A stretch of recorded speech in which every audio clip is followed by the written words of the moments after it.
लड़वा की तिजोरी तोड़ के सारा पैसा सारा गहना लेके भाग आई हूँ। लेकिन मैं स्टेशन पे आ गई, भंवर सिंह कहीं नजर नहीं आ रहे। इस भीड़ में कहाँ उन्हें ढूंढूं और आगे चलती हूँ, देखती हूँ शायद आगे मिल जाए। ओ चोर का खटिया, हो चोर का खटिया,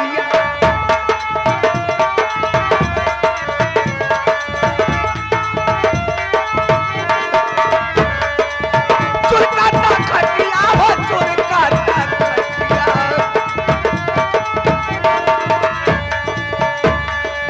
धीरे धीरे धीरे धीरे फेरा करवटिया, धीरे धीरे फेरा करवटिया, सुनाए राजा चोर का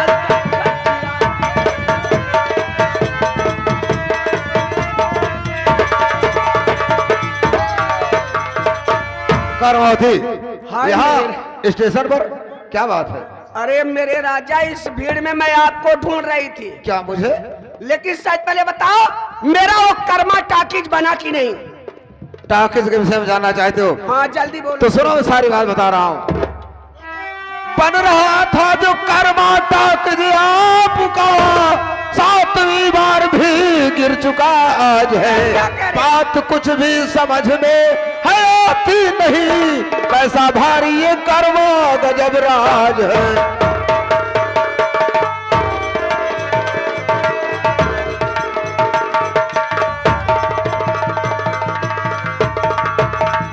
कर्मावती, मैं तुम्हारे नाम का जो टाकिज बनवा रहा था, 7वीं बार आज गिर चुका। जब कुछ ऊंचाई पर जाता है अपने आप गिर जाता है।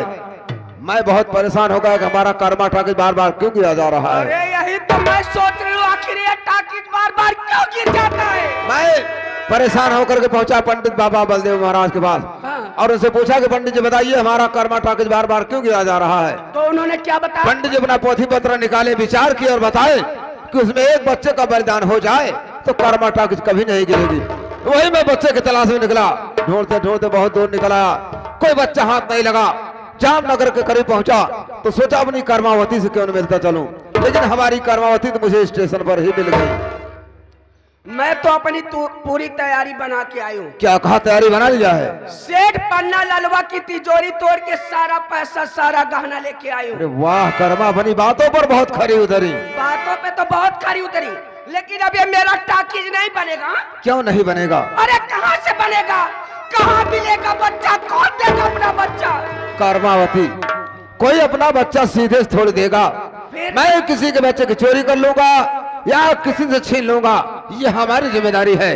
लेकिन तुमने अपनी तैयारी बना लिया है तो फौरन यहाँ से निकल लो, क्योंकि स्टेशन है, कहीं से पन्ना लड़ो आ गया तो हम लोगों का निकलना मुश्किल हो जाएगा। तो जल्दी यहाँ से चलो, कहीं से पन्ना लड़वा तो चलो ना। अरे जवानी की रेल कहीं। हमारे दिनेश लाल ड्राइवर साहब, उन साहब की तरफ से 21 रुपये पुरस्कार कहन माइक कही दे, अगर हमारे गाड़ी चले खो चले हम तैयार हैं। कहाँ तक चलेंगे? कहाँ तक तू जा? अरे हम लोगों को मदनपुर जाना है। मदनपुर जाना है। उनकर गाड़ी न जा पाऊंगा। अरे जवानी की रेल कहीं छूट न जाए, जवानी की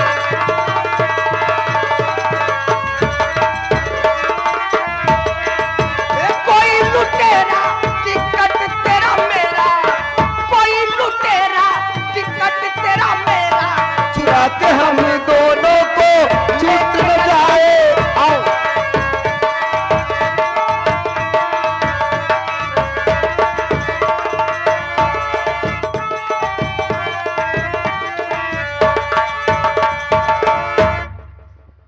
बाबूजी, आप क्या देख रहे हो बाबूजी? काफी परेशान दिखाई दे रहे हो, क्या बात है बाबूजी? बहू, मैं ये देख रहा हूँ कि घर का ताला टूटा हुआ है और इधर तिजोरी का ताला टूटा है। तिजोरी साफ है, तिजोरी में एक पैसा नहीं है। मुझे तो कर्मावती की चाल लग रही है। बाबूजी, अब मेरे बच्चे के लिए दूध कहाँ से लाओगे बाबूजी? अरे मेरी मांग तो पहले ही सुनी हो गई। अगर भूख से तड़प कर मेरा बेटा मर गया तो मेरी गोद उजड़ जाएगी बाबूजी, मेरे जीने का मकसद खत्म हो जाएगा। नहीं बहू, मेरे बच्चे के लिए दूध लाओ बाबूजी, कहीं से भी लाओ, नहीं तो मेरा मुन्ना मर जाएगा। ऐसा मत बोल बहू, ऐसा मत बोल। मेरे रहते हुए तेरा मुन्ना भूख से नहीं मरने पाएगा बहू। देख बहू, इस वक्त तो मेरे पास कुछ पैसे नहीं है। हाँ, तू यहीं पर बैठ, मैं जा रहा हूँ शिव जी के मंदिर पर, वहां दूध रोज चढ़ता है। तेरे मुन्ने के लिए दूध का इंतजाम मैं वहीं से करके दूध ले आऊंगा। लेकिन इतना याद रहे बहू कि जब तक मैं घर न आऊं तब तक तू इस घर को छोड़कर कहीं मत जाना। ठीक है बाबूजी, जल्दी आना। मैं जा रहा हूँ बाबूजी, जल्दी आना, नहीं तो मेरा मुन्ना मर जाएगा। या भगवान, मैं जहाँ जा रही मुसीबत मेरा पीछा नहीं छोड़ रही है। अरे यार, कितनी परीक्षा लेगा मेरी भगवान। अब ये दुख मुझसे नहीं सहा जा रहा। ऐसी जिंदगी से बेहतर है मुझे मौत दे दे भगवान, मैं मर जाऊं, मैं जीना नहीं चाहती।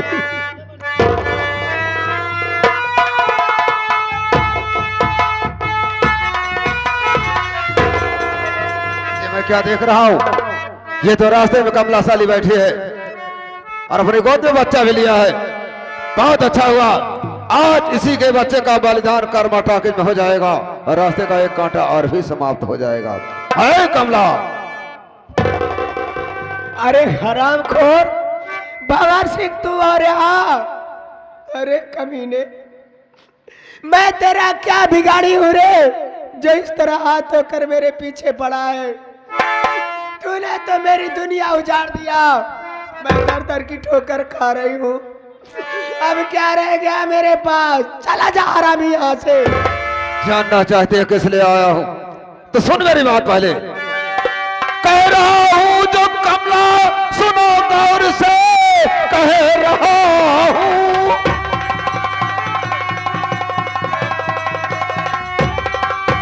जो कमला सुनो गौर से, गोद भूषण ये जल्दी कहाओ मुझे।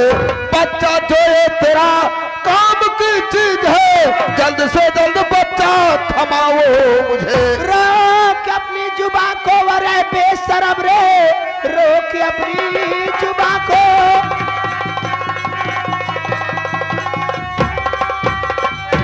रोक अपनी जुबान को वरे बेशरम, हाथ बच्चे के तन पे लगाना नहीं, नोच कर खा जाऊं। अरे बोटियां तेरी, अपना एक भी कदम तू बढ़ाना नहीं। कमला, मैं तेरी बकवास सुनने नहीं आया हूँ। ये बाबू भौर सिंह राजपूत है, जो चीज पसंद आ जाती है मांगने से नहीं मिलती है, बाबू भौर सिंह राजपूत से जबरन छीन लेता है रे। ए हरामी कुत्ते की औलाद, सुअर गीदड़ नालायक कमीना कहीं का। अरे तू राजपूत नहीं रे, ये कुत्ता है, चोर है, गद्दार।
ये कैसी औरत रास्ते में बेहोश पड़ी है?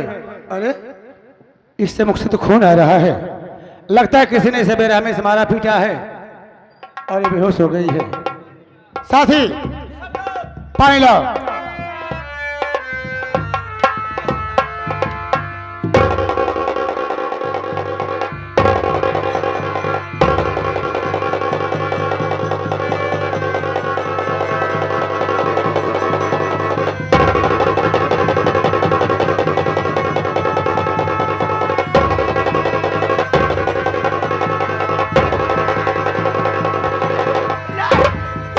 मत मारो, मुझे मत मारो।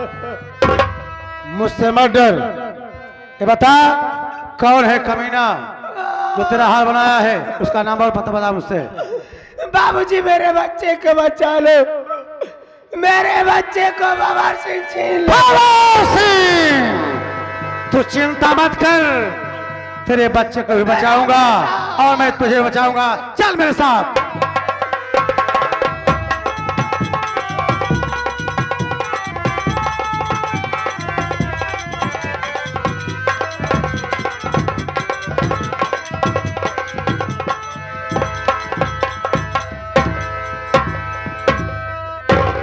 सुषमा, हाँ जी। भैया दोनों के लिए रोटी लेने गए हैं और यहीं पे थोड़ी देर बैठ के इंतजार किया जाए, तब तक आ जाएंगे। चलिए ठीक है।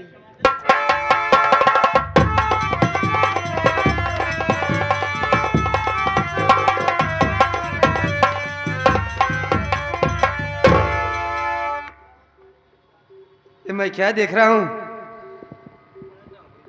ये लड़का रास्ते में बैठा है, इसका चेहरा तो मेरे छोटे बेटे संदीप जैसा लग रहा है,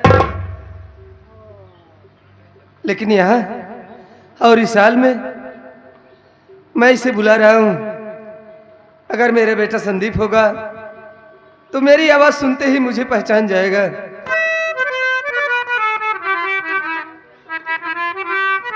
अरे ओ बेटा संदीप, बेटा संदीप।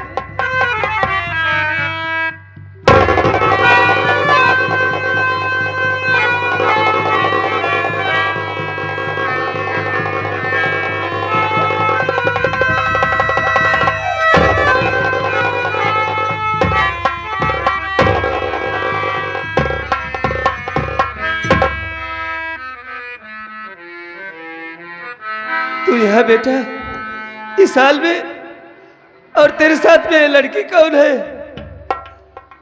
बाबूजी, आप मेरे हालात को जानना चाहते हैं तो मैं आपसे जरूर बताऊंगा। बाबूजी, आप तो बड़े भैया को पता लगाने के लिए बदलपुर गए थे ना, लेकिन एक दिन की बात है, भाभी माँ का सर दर्द कर रहा था और मैं कमरे में बैठ के भाभी माँ का सर दबा रहा था। इतने में भवर सिंह आया, कहने लगा, संदीप तू ये क्या कर रहा है? एक कमला विधवा से प्यार करता है।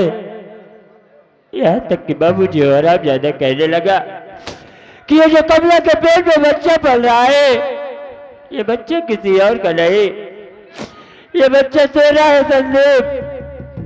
बाबूजी, मुझे गुस्सा आ गया, मैं भवर सिंह को 2 हाथ मार दिया। भवर सिंह वही बातें जाकर माँ जी को बताया। माँ जी ने गुस्से में आकर भाभी माँ को घर से मार के भगा दिया। जब मैं कॉलेज से घर पर आया तब अपनी भाभी के ऊपर आवाज दे रहा था, लेकिन भाभी तो नहीं आई। इतने में माँ जी आई और वही झूठा इल्जाम मेरे भी ऊपर लगाकर मुझे भी घर से मार के भगा दिया। घर से निकलने के बाद मैं अपनी भाभी को बहुत ढूंढा, बहुत पता लगाया, लेकिन भाभी का कहीं कुछ पता नहीं चला। दरबदर की ठोकर खा रहा था, भूख प्यास से तड़प रहा था। शिव जी के मंदिर पे पहुंचा, यहाँ पे सुषमा नाम की लड़की बैठी थी। मैंने उसे पानी मांगा, इसने मुझे पानी पिलाया। कहने लगी, बाबूजी आप मेरे साथ शादी कर लीजिए। मैंने बाबू भाई इसके साथ शादी कर लिया। अगर मुझसे कोई गलती हो गई हो तो मेरी गलती को माफ कर देना बाबूजी।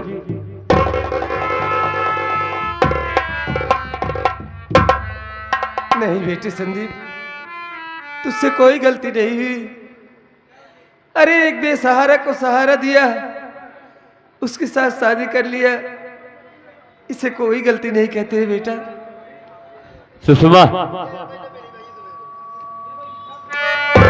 ये हमारे बाबूजी हैं, जाकर इनका पांव छूकर आशीर्वाद ले लो। खुश रहो, सदा सुहागन रहो।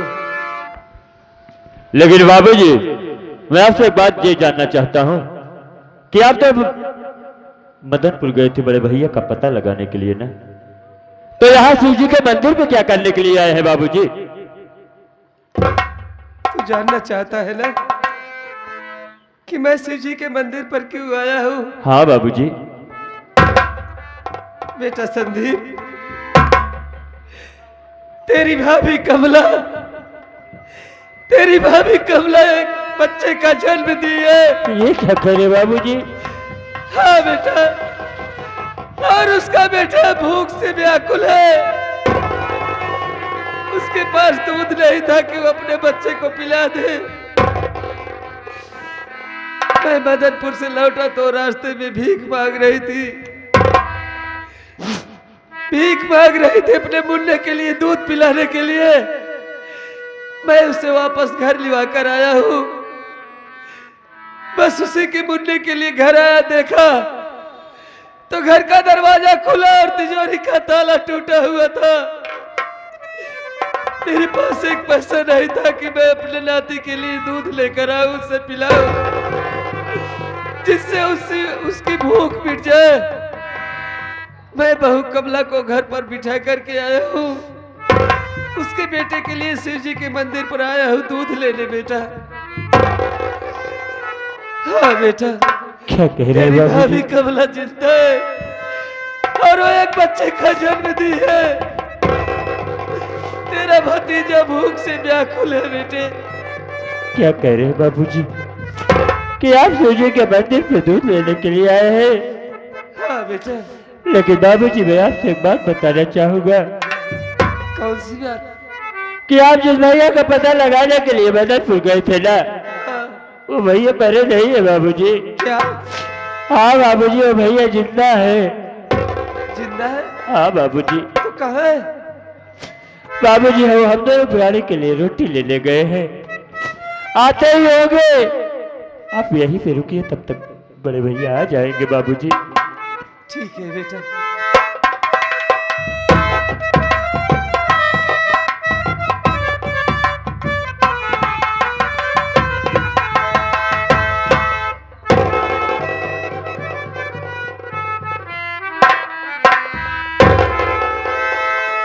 भैया, आप आ गए। लाइए, अगर रोटी लाए हो तो हमें दे दो, क्योंकि बहुत जोरों से भूख लगी है भैया। मुन्ना संदीप, मुझे माफ करना मेरे भाई, मैं रोटी नहीं ला सका क्योंकि रोटी लाने जा रहा था। रास्ते में औरत बेहोश पड़ी थी, इसी को बचाने में मैं रोटी नहीं ला सका मुन्ना। लेकिन मैं क्या देख रहा हूँ, यहाँ पर अपने बाबूजी बैठे हैं। हाँ भैया, बाबूजी शिव जी के मंदिर पे दूध लेने के लिए आए हैं। मैं उन्हें रोक रखा हूँ, आप भी मिल लीजिए भैया उनसे।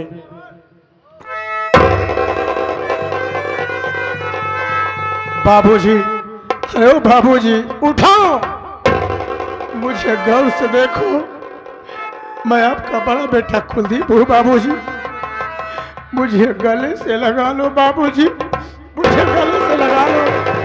क्यों झूठ बोल रहे हो? तुम मेरे बेटे कुलदीप नहीं हो सकते हो। मेरा बेटा कुलदीप तो एक नेक इंसान था, और तुम तो डाकू हो, खूनी हो। तुम ना जाने कितनी माँ बहनों की माँ का सिंदूर मिटा दिया होगा, ना जाने कितनी माँ बहनों की गोद सूनी कर दिया होगा, ना जाने कितने बच्चों को अनाथ बना दिया होगा, न जाने कितनी माँ बहनों की इज्जत के साथ खिलवाड़ किया होगा। तुम मेरे बेटे कुलदीप नहीं हो सकते। चले जाओ यहाँ से, चले जाओ, मैं तुम्हारी शक्ल नहीं देखना चाहता। वाह बाबूजी वाह, आज आप अपने खून को पहचानने से इनकार कर रहे हैं और मुझे कह रहे हैं कि मैं चोर हूँ, डाकू हूँ। हाँ बाबूजी, मैं डाकू हूँ, लेकिन ऐसा डाकू नहीं कि किसी माँ बहन के गोद को उजाड़ूं, किसी माँ बहन की मांग का सिंदूर उजाड़ूं, किसी बहन बेटी की इज्जत से खिलवाड़ करूं। नहीं बाबूजी, मैं मैं तो धर्म और ईमान का डाकू हूँ। अमीरों को लूट कर गरीबों में बांटता रहा। ये रहा कुलदीप का काम, और आज आप मुझे चोर कह रहे हैं, डाकू कह रहे हैं। तो ठीक है बाबूजी, अगर आप पहचानने से इनकार कर रहे हैं तो याद करो वो दिन जब मदनपुर कागज मिल में आग लगी थी, तो आपने ही मुझे मैनेजर भंवर सिंह के साथ भेजा था ना। मैं तो मदनपुर जा रहा था भंवर सिंह के साथ मदनपुर कागज की मिल की आग बुझाने के लिए, लेकिन ये कमीना भंवर सिंह रास्ते में कार रोक दिया और कहने लगा, कुलदीप बाबू, माँ गंगे का दर्शन कर लो। इसकी बातों में आकर मैं गंगे माँ का दर्शन करने लगा, और जैसे ही गंगा माँ को मैं प्रणाम करने चला, ये कमीना धोखे से मेरे पेट में खंजर मार दिया। मैं रोता रहा, चिल्लाता रहा बाबूजी, लेकिन इसे तरस नहीं आया। लाश से ठोकर मारा और मुझे बीच दरिया में फेंक दिया बाबूजी।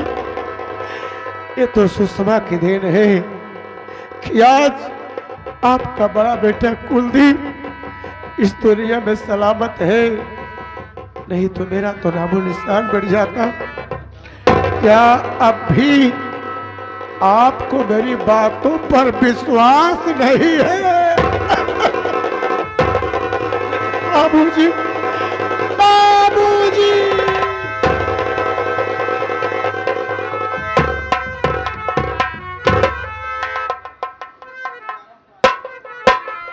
लेकिन बाबूजी, आप मेरे भतीजे के लिए दूध ले आए हैं ना, आप जल्दी दूध लेकर जाइए, नहीं तो मेरे भतीजे की भूख से जान निकल जाएगी। बाबूजी। बेटा संदीप, तू मुझसे कह रहा है कि दूध लेकर जाओ, नहीं तो मेरा भतीजा भूख से व्याकुल तड़प कर मर जाएगा। अरे मैं किसके लिए दूध लेकर के जाऊंगा? इसे गौर से देख, ये देख, इसे कोई गैर नहीं, ये तेरी भाभी कमला मेरी बहू है। देख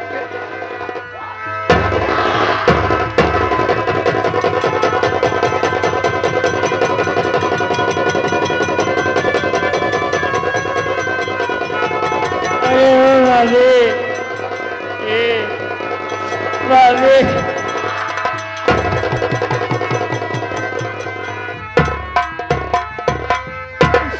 अरे भाभी,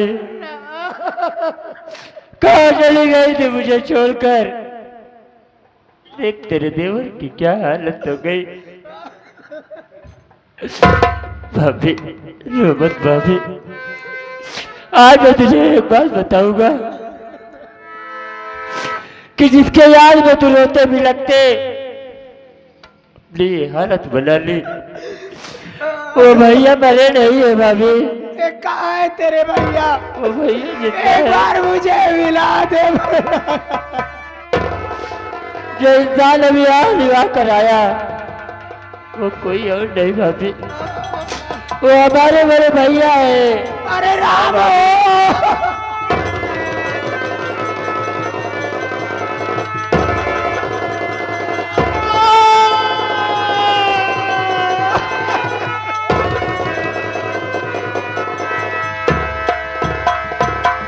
परमात्मा,